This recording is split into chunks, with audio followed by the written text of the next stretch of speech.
আপনি কি জানেন একদিন আপনাকে এই দুনিয়া ছেড়ে চলে যেতে হবে, কিন্তু যাওয়ার আগে একটা প্রশ্ন, আপনি আসলে কি জন্য বেঁচে আছেন? ধীরে ধীরে শরীরের গঠন বদলাতে থাকে, আর একদিন হঠাৎ করে মৃত্যু এসে ধরে ফেলে।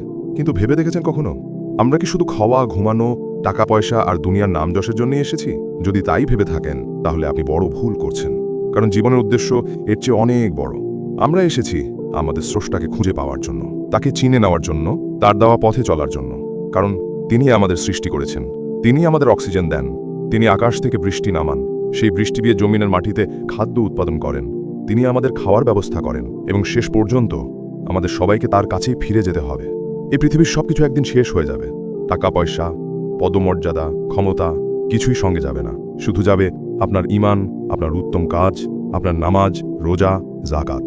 মৃত্যুর পর এগুলিই আপনার সঙ্গে থাকবে। তাহলে আজই নিজেকে প্রশ্ন করুন, আপনার জীবনের আসল উদ্দেশ্য কি? স্রষ্টার পথে, নাকি দুনিয়ার মোহে হারিয়ে যাওয়া?